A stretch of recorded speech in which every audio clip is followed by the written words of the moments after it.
If you open your Bibles, please, to 2 Corinthians chapter 12. 2 Corinthians chapter 12. I'm going to give you guys a chance to turn there while I share how God has been at work this summer.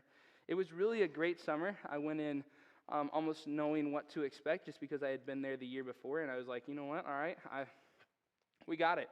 I got this all under control. It's going to be good. And then there were multiple times throughout the summer where God smacked me in the face and was like, Micah, wake up. It's not you, it's me. And there was at least 3 instances that stick out that were like, all right, Micah, this is God at work and definitely not you. The first one was week 1. I had a kid who came in, and he was definitely unsaved. You could just tell he had a really rough home background. Even as I was talking to him throughout the week, like there were several times where I talked to him and I said something and he just got mad and left. And I was like, all right, I don't know what all I said. There were multiple things there, but he's not having it right now. And so there were multiple times. There ended up being one time where I was like, hey man, I'm sorry about what I said earlier, but you want to talk a little bit more? And it ended up being on the way to the nurse's station because he had a cut on his leg. But as I take him to the nurse's station, we get there and we've been having this conversation, and it has to end because we're with the nurse at that point. But after that, we have enough, just continuing our conversation. And granted, we're coming from the pool, and we go and we sit out on the deck for a little bit, and we're just talking. And he ends up opening up by the grace of God, and we end up talking. And sadly, because I was unprepared, I just came from the pool. All I had was the phone in my pocket, so I broke like the number 1 rule at camp. I pulled out my phone and used that to counsel him. However, as we're talking, it ends up going really well. Like, this kid is getting it. He comes from a really rough background. Some of the things he's done, he definitely has ended up in probation or could have ended up in jail for. I mean, he's stolen his mom's car, and his mom has basically sent him to live with his extended family because he's wronged his mom in this way. So how can she still love him? So he understood this wrong that he had done and his sin before God. And it was basically trying to get him to understand, which is only by the grace of God, that it's only Christ that was going to be able to save him. Now, the bell rings, and they're starting a game up in the chapel. However, he's still fully invested. I'm like, perfect. So we just move this over, and we start talking. I'm still using my phone. I take him to John 3:16. And there's a light that comes into his face when he realizes it's whosoever that believeth. It's not anything that he does, but it's all that Christ has already done, that God sent his Son into the world to die for us, that whosoever believeth on him should not perish, but have eternal life. And we got deeper into what perishing was, and he already knew that he deserved death or punishment in hell, and that life would mean living for Christ. And I'm pretty sure that kid got saved that day. But you guys know, if you've ever had the chance to lead someone to the Lord, you're like, all right, is this the real thing? Are they actually going to live this out afterwards, or is this just something they're saying because it's an emotional decision and you don't really know? And as time went on, his family kept coming out to camp. His cousin, aunt, and uncles that he was living with kept coming out to camp to pick up their kids, but I never really saw him. And I began to get discouraged because I'm like, I really want to see this kid. I really want to see how he's doing. And it wasn't until the second to last week of the summer that he ended up coming out again.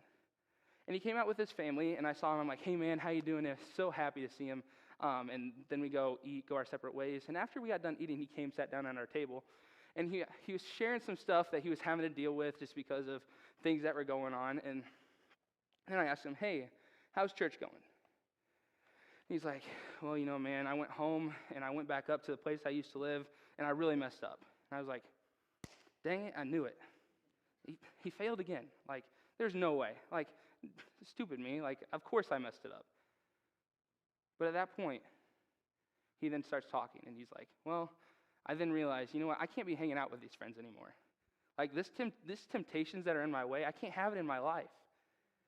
And to see that boy's life change and his joy being seen in something else other than this former life that he knew, he's starting to really get it. And I'm asking him how his Bible reading's doing. And it wasn't perfect. It wasn't like every day he was spending 4 hours reading through the book of Isaiah, just trying to understand God to the deepest ability, because he's a newborn Christian. And he was still growing, and he's starting to read through Genesis. I really pointed him toward the book of John. But this guy was starting to grow, and it's kind of a smack upside the head as I began to realize, all right, Micah, it's not you, it's all God. The second time came a little bit later in the summer. It was actually the week that he came back, the second to last week, and there was this kid named Ethan in my cabin. And Ethan, he was always smiling. He was a well-churched kid. He always knew what was going on, and he just asked me a simple question. However, at the beginning of the week, this was just like a rough cabin. Like I was ready to be done. I had multiple kids who were just like a thorn in my side, and I was just over it at that point. However, there was one kid in particular who was just like a belligerent jerk and like just a meanie to everyone. Like it didn't matter what I asked him to do, he was doing the exact opposite. Well, it was like Thursday night, and we're trying to get all of our stuff so we can go shower and get changed for chapel, and I'm just trying to get everybody together. There's still 2 kids inside the cabin, and all like other 8 of them are standing outside the cabin, and I wanted them to stand right here on this porch. Well, like good junior campers, while I'm helping the guys inside, they all scattered and went everywhere. And I'm like, all right, guys, I need everybody on this porch now. And so they all come except for this one kid. And I'm like, dude, get on this porch. And he goes a little and starts walking away. I'm like, I made a terrible decision at that point. I'm like, all right, bye, we'll see you later. Stupid. So I finish packing up everything else, and that kid's still walking away. I don't know how far away he was. My plan was to go chase him down afterwards. But we get everybody's stuff. We walk him to the bathhouse, and I'm walking next to Ethan. And Ethan had been having a rough week just because he was sick. He had some sort of allergies going on, and he was like, this was a kid that needed to blow his nose during the service, and he grabs a handkerchief or Kleenex or whatever, and you just hear right in the middle of the sermon. I'm like, well, God, at least he's getting his nose cleared out. So it was really good that he was in my cabin because he was wanting to learn and wanting to grow. And we're walking along, and I walk up next to him. I'm like, Ethan, how you doing, man? And he's like, I'm doing okay, I think. And then we start walking, and of course, I'm getting really heated about this kid that just walked away from me. I'm like, why can you not just listen? I mean, getting angry at this kid, like, why? And we take a few more steps, and Ethan looks, and he's like, do you think we should pray for him? And I'm like, Micah, you idiot. Literally, this kid has it figured out, and you've been trying to deal with this kid the whole week, and you didn't even think to take it before God and pray about it in the moment and do all this. And that was another smack in the face of, Micah, depend on me. The last time came this last week at camp. And I had requested some kids to be in my cabin who I really wanted to have, not just because it was going to be a fun time. They were kids that I knew already, but I figured I might be able to minister to these kids well just because of certain situations. And one kid that was going to be in my cabin was a kid who I already had a previous relationship. He was good friends with me, and he had worked on staff last summer, but was still like 17, so he still had the chance to come to camp. And this kid, I wanted in my cabin because I knew there was a conversation that we needed to have. And there was just things going on in his life that I was like, hey man, let's fix this. Time to wake up. Just kind of like a call to Jesus moment. Let's wake up. Time to get our focus back where it belongs. And so going into this week, I know it's going to have to happen. So I'm like, you know what? Let's just wait till the end of the week. You know what? Like Friday right before he leaves, they leave at 5. 4:30 is a good time for that conversation on Friday, so that way he can hate me and then leave. But I kept pushing it off and thinking, you know what? If the preacher can do the work, he can give stuff in his sermons, change his heart, this will be good. He'll come to me. Well, Thursday rolls around, and it's getting around towards rest time. This is a very popular thing among teenagers because they get through the week and they're like, man, I just want to take a nap. And rightfully so, you kind of run them into the ground, and that's the whole point, so that way you bring him to the end of the rope. And he's like, I'm like, dude, let's just have our one-on-one. So we sit down during rest time, and I'm like, man, this kid is probably going to hate me. He's not going to like me. He's not going to want to be friends with me anymore. I don't even know if I want to have this conversation. So it was a quick moment where I just cried out to God and was like, God, I need your help here. Like, this kid could easily just walk away, hate me, still want to live in his sin. So we began talking and pull out scripture. And it turns out he really wanted to be in my cabin as well because after hearing my testimony, he's like, I find this guy very relatable. I'm like, God, that's only you. Only you that he would want to talk to me. So we began talking some more. I'm taking him to different passages that I've been preaching through or studying out the entire summer, showing them, hey, Jesus is better than anything else. And that was what I was trying to drive home to my campers that week, is that Jesus is better. I had a lot of apathetic kids in my cabin that week, and they could swing one way or another, and it would all depend on what was being important to their life. They weren't making active decisions to follow Christ. And I wanted him to realize, hey, Jesus is better than anything else. That God is worthy of all of our worship and all of our praise, and we shouldn't neglect him for 2 seconds thinking we've got it on our own, or cherish anything else above him. And his big thing was his reputation. He came into the week almost kind of doubting whether or not he was saved, but then also kind of wondering, hey, how do I witness to my coworkers while still being like my coworkers, while still fitting in? Which you guys would know, like if you're trying to witness to unsaved coworkers, you can't act like you're unsaved coworkers. Well, he may not say the same cuss words that they do or go and party on the weekend like they do. He still wanted to be able to fit in and do all these other things, but be different in a sense. And he knew that wasn't going to work.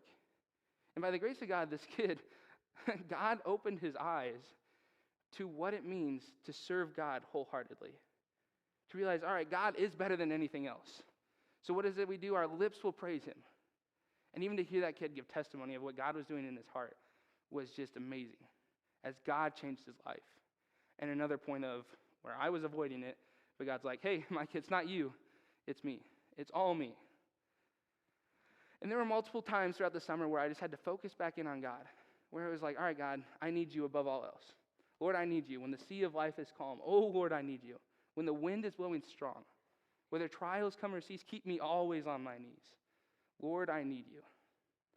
And that should be our heart's cry on a day-to-day basis. And that's what God was really drilling into me this summer is, hey, Micah, you need me above all else. It is me that's at work. I give you the grace and strength. There's nothing that you do. And that's how he brought me to this passage here in 2 Corinthians 12. We'll be reading through verses 7 to 10. But before I dive in, I want to share with you one more story.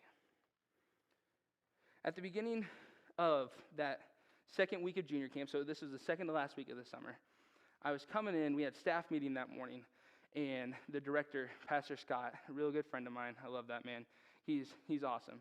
But he was sharing with us and giving us a good challenge, because obviously we're tired, we've been through a couple of long weeks, and we're just like, all right, I was dealing with some allergies, I was kind of tired, so I knew other people in there were tired too. And he said a phrase, it was, we want you to come to the end of your rope and then swing for joy. And I'm sitting there, I'm like, that's a funny saying. Like, that's actually, that's really smart. Like, come to the end of your rope and then swing for joy. Yeah, that's good. I probably won't do that. I got this all under control, but you know what? We'll be good. Yeah, that's funny. I can't wait to figure out if that's going to be me or not. Well, I get into that week, and as I told you, I had a rough cabin. I had that one kid who was just belligerent, didn't do anything I said, seemed to be at the middle of every fight between campers and would lie to me on multiple occasions saying, oh, this happened, but everybody else was saying this happened. I'm like, well, this isn't good. And he was stressing me out. I couldn't get him to do anything. And then there was these other kids who could not be content, wanted to go home. They weren't homesick, but they were not happy with sleeping in the beds at camp. They weren't happy with the food. They didn't like that they didn't have as much rest time. They weren't happy with this. They weren't happy with that. And I'm like, dudes, you are so annoying. Why do you keep complaining?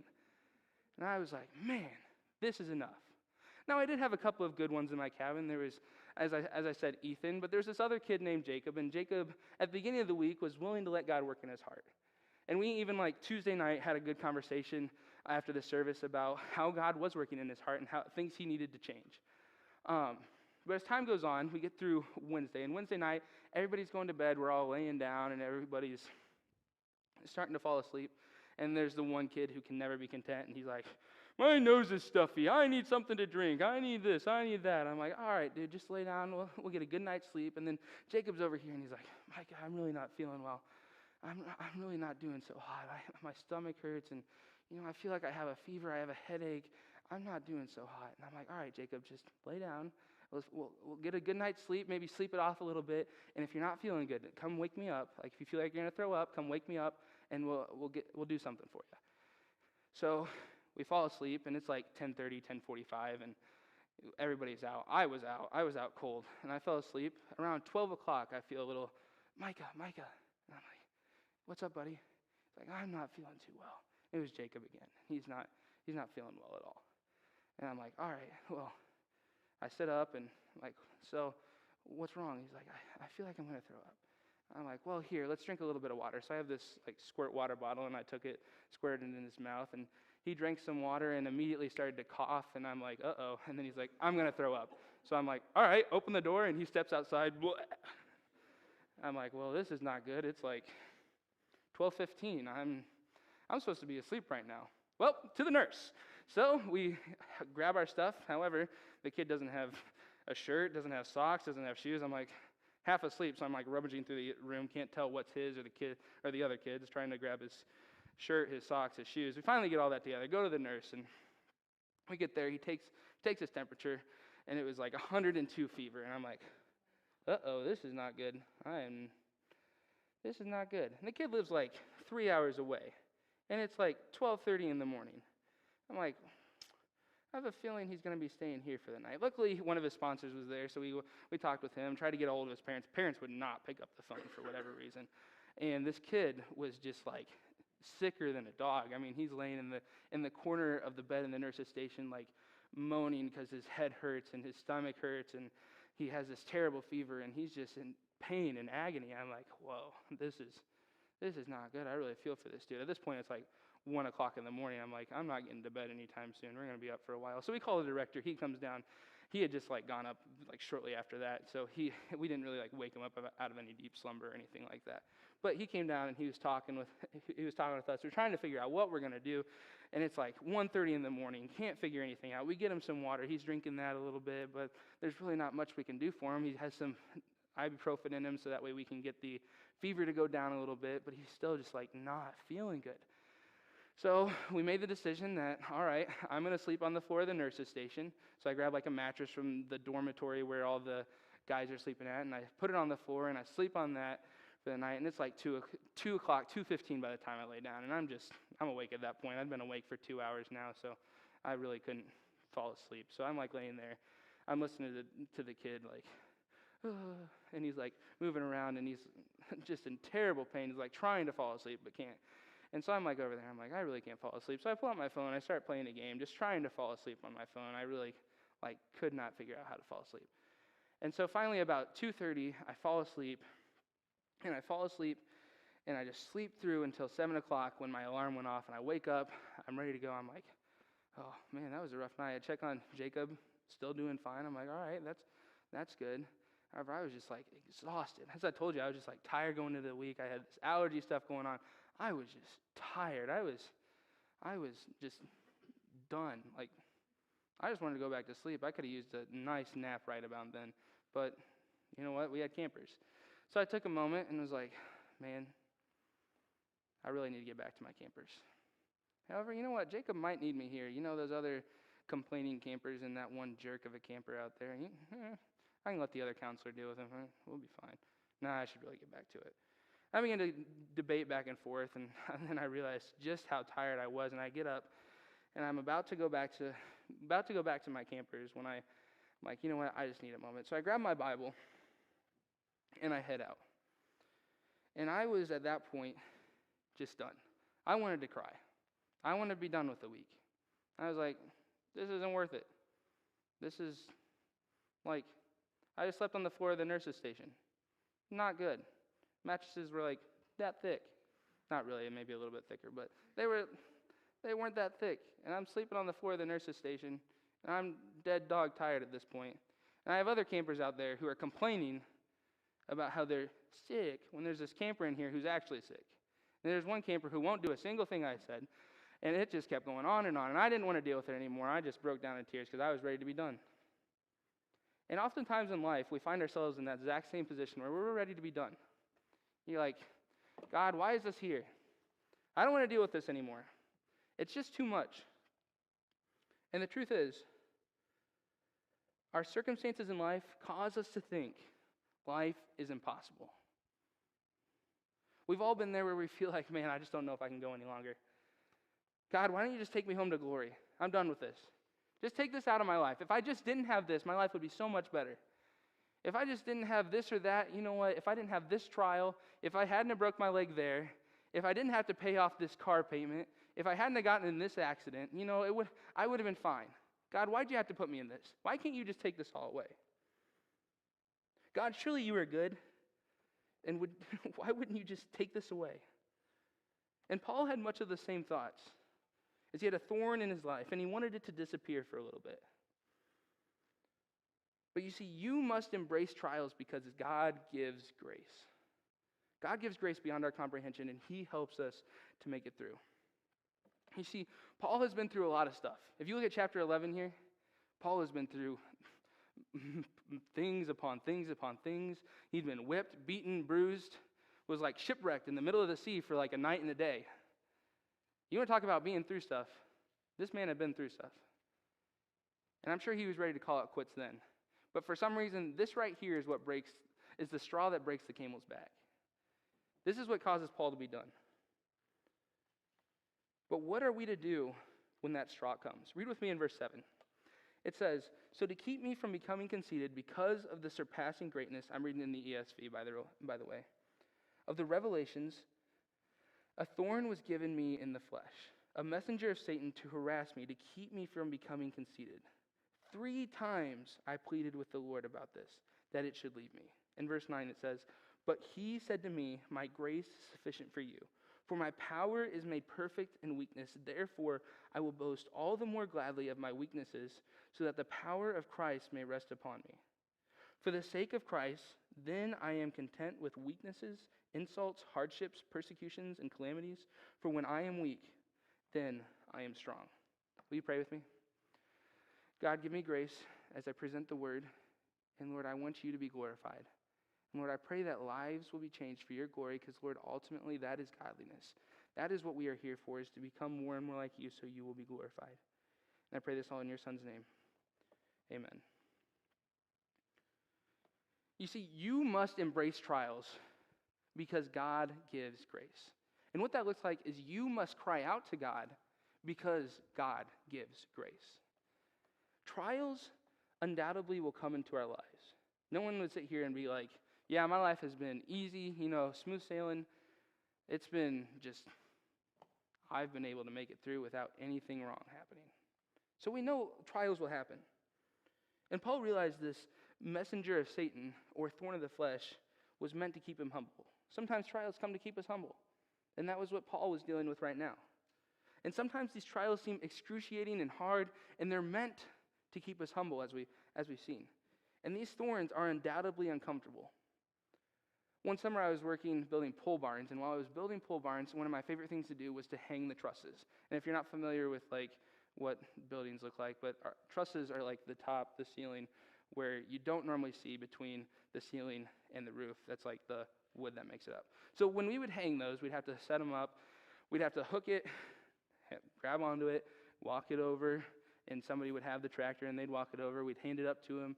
They'd nail it in, nail all the supports in, and we'd go back, grab the next one, do the same thing all over again. Well, I was the one who was always on the ground trying to hook the thing so that way we could get it up there. I was on the ground because when big guys fall, they fall hard, and they didn't want an earthquake happening, so I was on the ground. So as I would hook it in, immediately my foreman would just start to lift it up, and I was like, whoa, whoa, whoa. It started to swing towards me, so I'm like, wait a second. I don't want that happening. That's going to take out my shins. Next thing we know, I'm just lying on the ground, and we're down a worker. So what I would do is I would run my hand along, just trying to make sure that it would stay right where it was at, so that way I could get to the end and lift it up to where it was at. And as I would do so, I would run my hand along and then grab it. Then we could walk over. Well, one time, of course, we're dealing with fresh wood here. So I'm running my hand along, and I begin to feel a poke, and then that poke turns into an ouch, and that ouch turns into a scream. And I'm like, ouch! I look down, and I have this doorstop sticking out of my hand. And I'm like, my goodness, that's a giant thorn. That's a giant thing sticking out of my hand. I was just, you know what my immediate response was? Pull it out. I didn't want that thing in there anymore. And that's our natural response to things that uncomfortably come into our lives. Things that are hard, things that are trials, we want it out right away. We want it gone. I don't want to deal with it anymore. So trials come along to keep us humble and focused on our Savior. But Paul says it was lest he be exalted above measure. He's quite literally saying, lest I get too big of a head, lest I can't fit my head through my shirt in the morning because my head is too big and I am too prideful. He's like, God has put this here so that way I can be humble. He's like, I got all these things going for me, so I didn't get too prideful.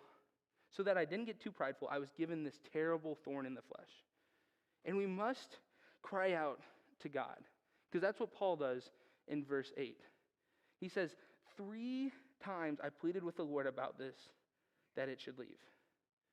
we can ask God to remove this trial. As whatever it may be in our lives, we can ask God to take care of it. That was what Paul does in verse 8. He says, I cried unto the Lord 3 times. He wanted the trial removed. He besought the Lord. He cried out to him. He's like, God, help me. I need this gone. I don't want to hear anymore. And crying out and praying like this ultimately shows where our trust and reliance on that. It shows where our faith is at. Paul asked God 3 times to remove this trial or thorn or messengers from him. We normally don't ask somebody to do something unless we actually think they're going to do something about it. I don't ask my dad to drive me somewhere unless I actually think he's going to drive me somewhere, which sometimes he can't say no. That's something we have to realize with God, is sometimes he says no. But Paul realized that this trial was no longer desirable and wanted it gone. So he cried out to the one he knew he could remove it from him. So he cried out to the one who could actually take care of it. He cried out to God knowing that God was faithful. God is all-powerful. God providentially created the world and providentially keeps it going. And it's not just left to run amok, but God created the world. This is a God of all power. This is a God who literally spoke and brought the world into existence.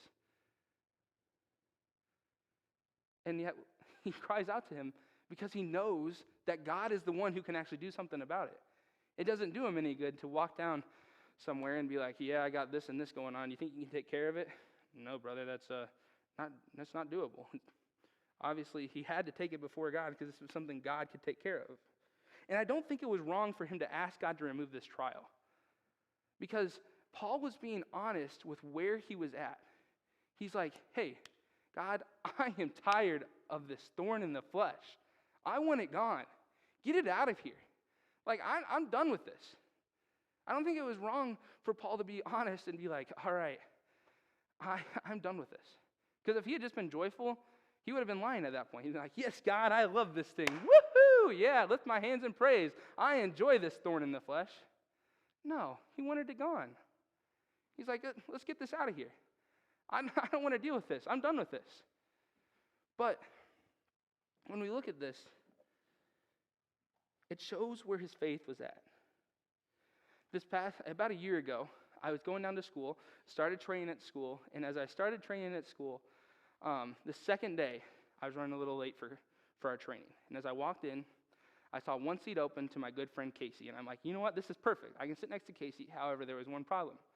I had to climb over these seats to get to where Casey was at. I'm like, no biggie, I got it. So I walk around to the back, I get over the first one fine, and I get up onto the second and last one, and I go to step down. As I step down, all my weight goes on my right foot, but my foot goes sideways. And I just take a nice tumble smash right to the ground with a big bang.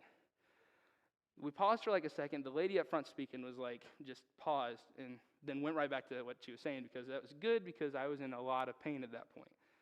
And as I'm sitting there, I'm like, this hurts. This is not good. So I have to like push myself up, get back up to where I can sit at. And as I'm doing that, I have to push off this ankle that's already hurting, because the other one really didn't have a place to put down. So I was like, all right, we got to get back up. And as I sat up, the pain hit immediately. And I'm like, ouch.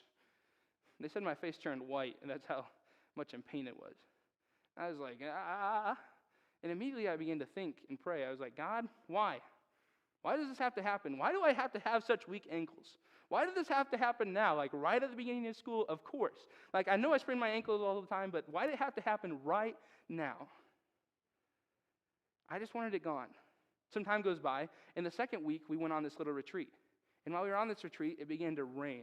Like it was just like a torrential rain, and there was like mud everywhere. Good time to just like jump in the mud. And I was really looking forward to do it. But I had this little boot on my foot, and I couldn't do anything. And I sat there and was like, God, can't you just take this away? Why do I have to have this thing on my foot? Can't I just go out there and play with all the other guys? I just want to have fun. I just want to go slide around in the mud. I just want to do all this fun stuff. But why do I have to be stuck here with this dumb boot on my foot? And we all find ourselves in that spot where we want this thing taken away. We don't want to deal with it anymore. So often we cry out to God, asking him to remove this trial from us. And this week you may have an altercation with a coworker. And you're thinking that life may seem unbearable. And you just want it to go away. And you have a choice to respond in anger and take matters into your own hands, or to cry out to God and ask him to do something about it. He is the one who is in control. He is the one who can change hearts. He is ultimately the one who can do stuff about it. And God, in that moment, may say no. He may not allow you to be free from this trial.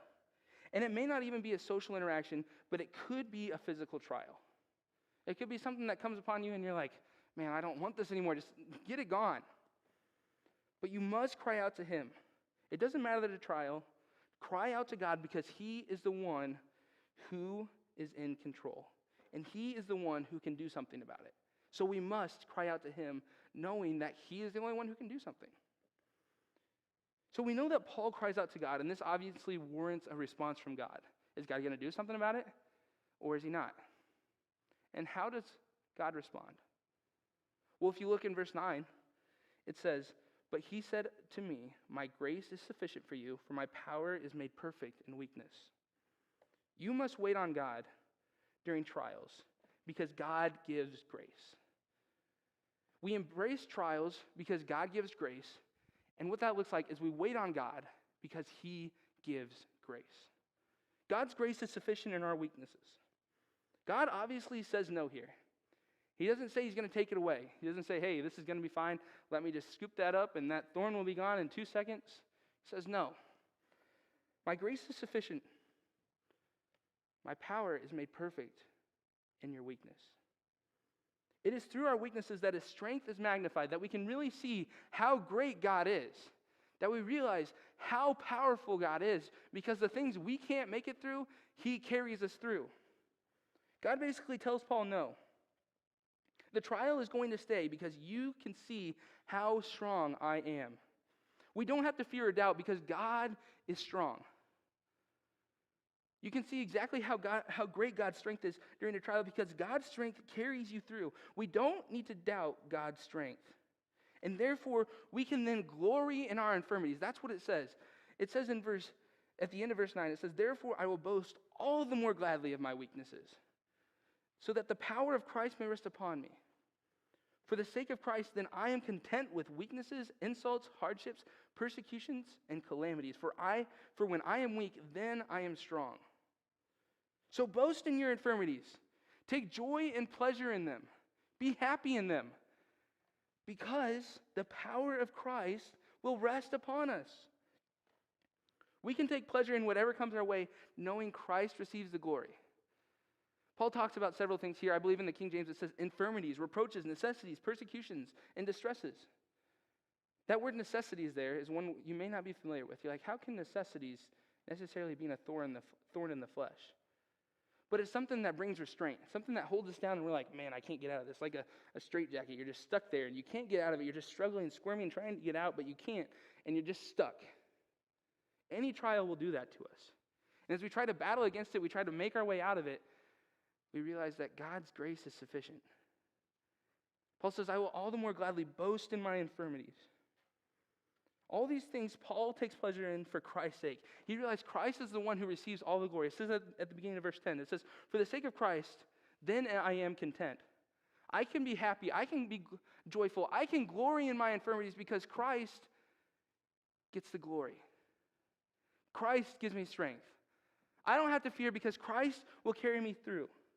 Paul is almost saying, on the infirmities and trials, is almost saying, bring on the infirmities and trials, that the power of Christ may rest upon me. And he will receive the glory because of how powerful he is.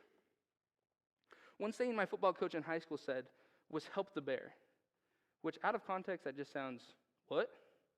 What does that mean? Well, in context, it's like, if I come across the bear in the woods, because of everything I'm going to do to that bear, help the bear.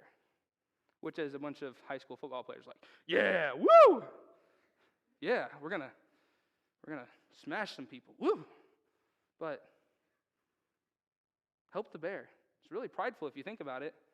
Like thinking I can do all this to that bear. But when we think about it, it's help the infirmities, help the trial, because of how powerful my God is.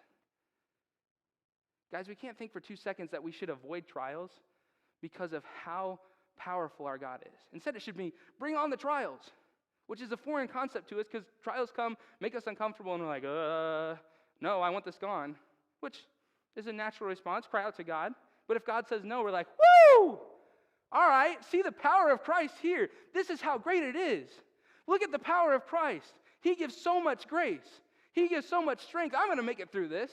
And every other thing he puts in our way, I'm going to make it through it because look at the power of my God. That is how powerful he is. And he will carry us through. He will give us strength. And he will carry us through whatever he puts in our way. A family lays down to go to sleep one night. And as they lay down to go to sleep, it was everything as normal. You know, the kids are in bed, parents are in bed, and they're getting some good sleep until all of a sudden they hear a nice crackle, pop. It begins to get warm. They begin to realize that their house is on fire. So they gather everybody, they get outside, and they're like, man, what do we do? Where do we go? Like, obviously, our house is on fire. All their possessions, everything they had was burning down in that fire. What are they supposed to do? Dad pulls them all together. As he pulls them all together, they begin to sing praise. Now, I don't know what song they were singing. I'm hearing this story secondhand. But they sang praise to God. Even though they were standing there watching their house burn down. Even though it seemed like life seemed impossible, everything they had was withering away, they sang praise to God. Oh, I hope that we can do the same. I hope that I would respond the same in that situation, but sadly, I don't think I would. To sing praise to God in a situation like that, to be joyful like that, wow. You know, it's being joyful in trials in the face of adversity.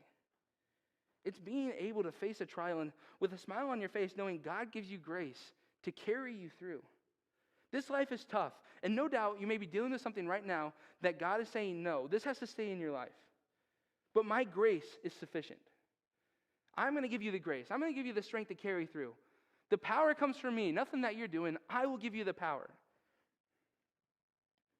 So we can be joyful knowing that knowing all that Jesus has done for us.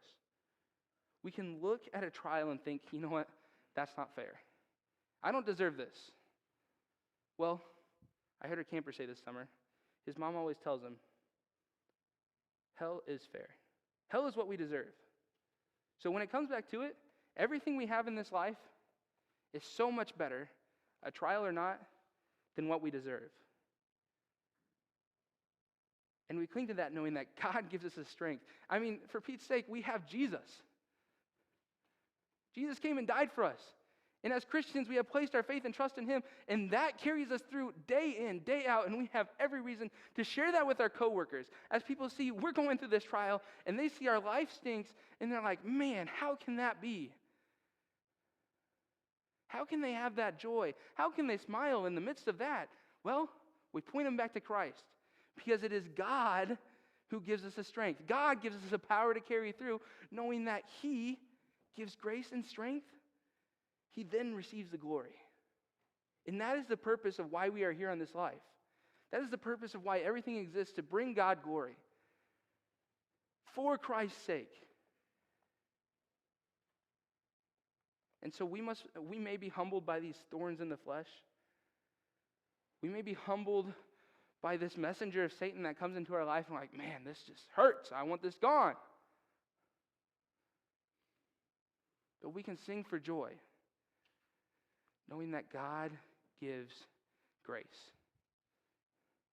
I went down to that bridge, and I sat down. That was my normal place where I cried at, and I cried for a little bit. And then I read my Bible. And I read through this passage, and I realized that God was going to give me grace and strength to make it through whatever I needed to for that week. Because in reality, those campers weren't going away. I had to stay with them as much as I wanted them to. And if I tried to make one disappear, that would be an obvious sin of murder.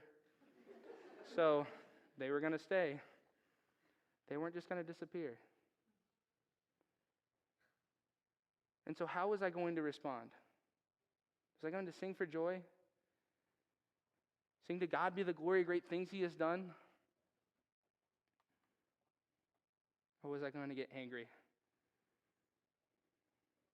Was I going to get upset? Was I going to get bitter? Was I going to decide it wasn't worth it anymore? And choose, you know what, God, I'm done with you.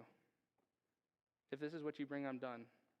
But we realize he gives grace and strength. You see, Jesus has died for all of us.